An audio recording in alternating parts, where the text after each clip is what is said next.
Good evening all of you. तो बताइए कैसे हैं आप लोग। आज हम फर्स्ट टाइम क्या है कि आप लोग के सामने मीन्स वीडियो क्लास में सामने से आके क्या करेंगे कि आज से टीचिंग स्टार्ट कर रहे हैं। तो सबसे पहले आज हम क्या करेंगे, surface area and volumes means पृष्ठीय क्षेत्रफल एवं आयतन के बारे में क्या करेंगे, अच्छी तरीके से पढ़ेंगे, उसके बारे में सीखेंगे और उसके फार्मूले को सीखेंगे और उस पर कैसे क्वेश्चंस बनते हैं और उसको सॉल्व करना सीखेंगे। ठीक है, तो सबसे पहले हम क्या करते हैं कि ये जो पृष्ठीय क्षेत्रफल एवं आयतन means surface area and volume जो चैप्टर है, ये अगर आप एकेडमिक उठा के देखो, academic means class 6, class 7, class 8, class 9, class 10 में तो सबसे ज्यादा इसका यूज है। ठीक है, और बाकी की इसके पहले की जो क्लासेस में है वो क्या होता है कि स्टार्टअप आपका जो होता है वो क्लास 6 से मिल जाता है। उसके बाद हम क्या करेंगे क्लास 10 में, तो ये मोस्ट इंपॉर्टेंट चैप्टर है जिसके बारे में आपका 6 से 8 नंबर क्या होता है वो फिक्स है। ठीक है, तो और यहां तक ही नहीं है कि आपको क्लास 10 तक पढ़ना है और इसको छोड़ देना है, ऐसा नहीं है।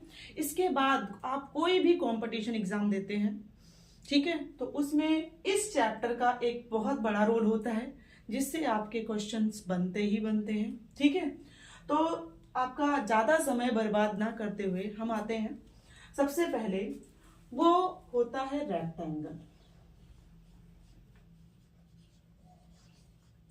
रेक्टेंगल का मतलब ही होता है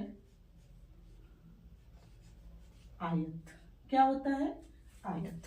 ठीक है, रेक्टेंगल के बारे में पढ़ेंगे। उसके बाद जो है हम पढ़ेंगे स्क्वायर के बारे में, जिसको हिंदी में बोलते हैं वर्ग। हिंदी में क्या बोलते हैं हम इसको? वर्ग बोलते हैं। उसके बाद आता है सर्कल।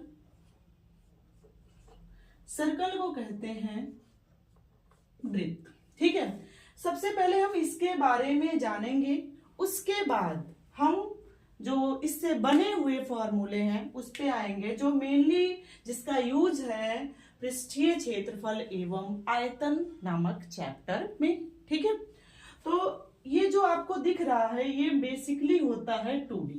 क्या होता है? 2D होता है। 2D मीन्स ही होता है 2 डायमेंशन। ठीक है, ये 2 डायमेंशन यानी इसका आधार तो यही है, इस चैप्टर का जो भी है आधार आपका यही तीनों है। आगे चल करके जब हम पढ़ेंगे 3D, क्या पढ़ेंगे? 3D, तो इसी को आधार बना करके हम क्या करेंगे, इसके बारे में सीखेंगे। ठीक है, तो आपका जो रेक्टेंगल है, अगर रेक्टेंगल की बात करें तो रेक्टेंगल मीन्स आयत। आयत का जो सिंबल होता है वो होता है इस तरीके से, जिसमें बेसिकली होती है लंबाई और चौड़ाई। क्या होती है? लंबाई और चौड़ाई, जिसको कहते हैं लेंथ एंड ब्रेड्थ। ठीक है, उसके बाद जो आता है वो आता है स्क्वायर, या जिसको कहते हैं वर्ग। मतलब ऐसा चतुर्भुज, ऐसा क्वाड्रिलेटरल जिसकी ऑल साइड आपस में इक्वल होंगी, उसे ही हम क्या कहते हैं?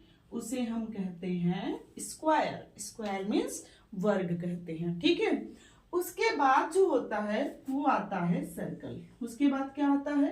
सर्कल। माफ करना, इसमें मेरा जो सर्कल है वो 5 बार बिना इरेज करे सही से नहीं बन पाता है, लेकिन सही से बन गया है।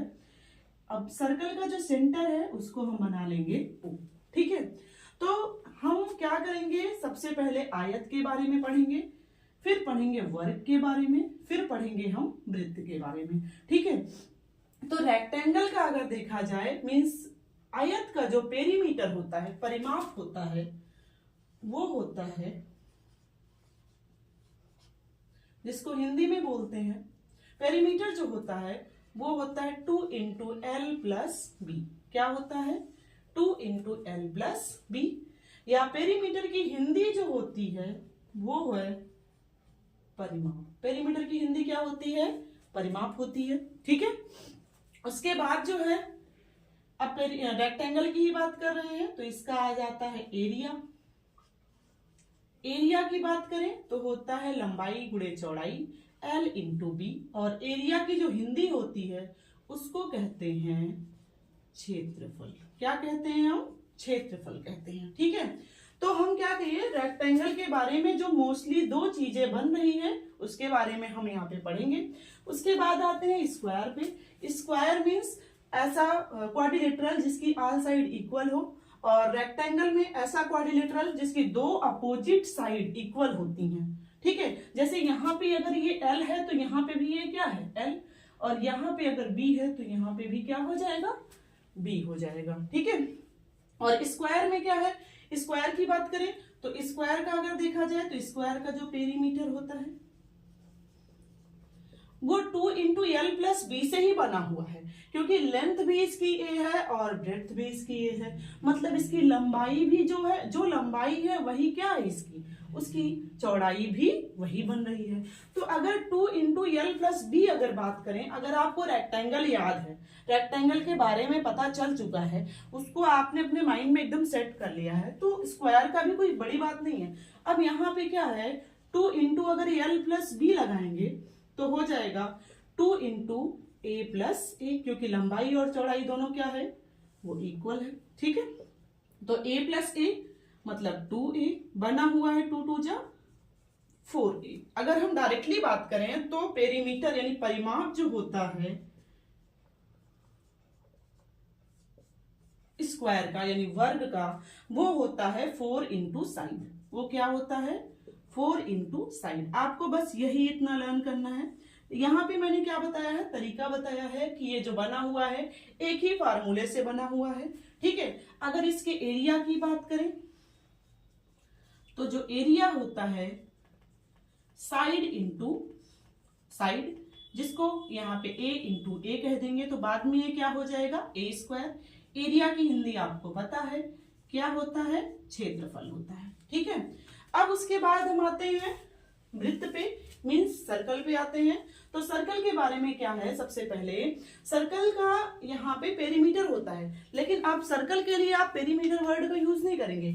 इसके लिए जो है हम पेरीमीटर के जगह पे, मतलब एज अ पेरीमीटर ही होता है। इस अगर यहाँ से हम स्टार्ट करते हैं और घूम करके एक चक्कर लगा लेते हैं तो हमने क्या किया, एक चक्कर कंप्लीट किया। इसी टाइप से आपने परिमाप में भी यहाँ पे एक चक्कर कंप्लीट किया था, यहाँ पे भी किया था। तो इसको कहते हैं सरकमफ्रेंस। इसको क्या कहते हैं, सरकमफ्रेंस। हिंदी में कहते हैं इसको परिधि। क्या कहते हैं, परिधि। और सरकमफ्रेंस जो होता है वो होता है 2 पाई आर। क्या होता है, 2 पाई आर। और अगर इसके एरिया की बात की जाए तो एरिया मतलब क्षेत्रफल। क्षेत्रफल जो होता है वो होता है पाई आर स्क्वायर। क्या होता है, पाई आर स्क्वायर। अब यहाँ पे एक चीज आपने नया देखा, वो है पाई। यहाँ पे भी पाई है, यहाँ पे भी पाई है। ना तो आपने रेक्टेंगल में पाई देखा, ना ही स्क्वायर में पाई देखा, लेकिन सर्कल में आपने क्या देखा, पाई देखा। तो पाई का जो वैल्यू होता है मोस्टली वो होता है 22/7 ये होता है। लेकिन कहीं कहीं पे अगर वैल्यू मतलब यहाँ पे जो आर है, ये आर जो है वो त्रिज्या है। ये आर क्या है, त्रिज्या है। आर मतलब ही होता है रेडियस। रेडियस आर होता है। अगर इसकी त्रिज्या का दोगुना कर दें तो जिसको कहते हैं डायामीटर। डायामीटर होता है त्रिज्या का दोगुना, मीन्स 2r। और डायामीटर को डिनोट करते हैं d से, रेडियस को डिनोट करते हैं r से। रेडियस की हिंदी होती है त्रिज्या, और डायामीटर का जो यहाँ पे दिया गया है सेंस, वो त्रिज्या का जस्ट क्या होता है, दोगुना होता है। और डायामीटर की जो हिंदी होती है उसको कहते हैं व्यास। उसे क्या बोलते हैं हम, व्यास बोलते हैं। और पाई की वैल्यू पे हम बात कर रहे थे कि पाई की वैल्यू मोस्टली क्या रखी जाती है, वो 22/7 22/7 रखा जाता है। लेकिन कहीं कहीं पे इसकी वैल्यू 3.14 को भी कंज्यूम किया जाता है। मतलब इसको एज्यूम करके जो भी वैल्यू है अगर यहाँ पे डिवाइड करोगे तो यहाँ पे डेसिमल में आएगा। तो इतना हम डेसिमल में मल्टीप्लाई ना करते हुए, कैलकुलेशन ना करते हुए डायरेक्टली वैल्यू रख देते हैं। पाई की वैल्यू जो होती है वो हो जाती है 3.14। ठीक है, तो आज हम लोगों ने क्या सीखा, आज हम लोगों ने सीखा सरफेस एरिया एंड वॉल्यूम का जो बेस है मतलब जो आधार है, जो मोस्टली बेस्ड है 2D पर। 2D मतलब 2 डायमेंशन पे है, और 2 डायमेंशन में मोस्टली 3 चीजें होती हैं। वो होता है आपका रेक्टेंगल, आयत होता है, स्क्वायर होता है, और सर्कल होता है। ठीक है, रेक्टेंगल के बारे में आपने यहाँ पे देखा कि रेक्टेंगल का फॉर्मूला क्या होता है। रेक्टेंगल के लिए मोस्टली ये दोनों चीजें हैं, स्क्वायर के लिए मोस्टली ये दोनों चीजें हैं। रेक्टेंगल का जो पेरीमीटर होता है वो होता है 2 इंटू एल प्लस बी।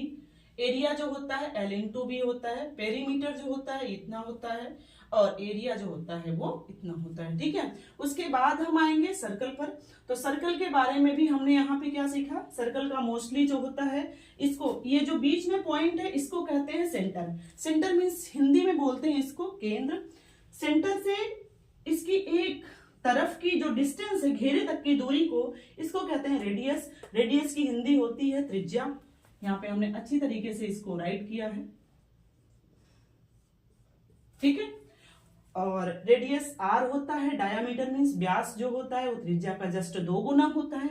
उसके बाद आता है सरकमफ्रेंस। सरकमफ्रेंस जो होता है वो 2 पाई आर, और एरिया जो होता है वो होता है पाई आर स्क्वायर। ठीक है, तो आज हम क्या करेंगे, इसके बारे में अच्छी तरीके से हमने यहाँ पे सीखा, और इसके वो थोड़ा सा फार्मूला जो है अच्छी तरीके से माइंड में थोड़ा सा इसको याद कर लेना है, और इसी के आधार पर इस चैप्टर को हम आगे क्या करेंगे, पढ़ेंगे। ठीक है।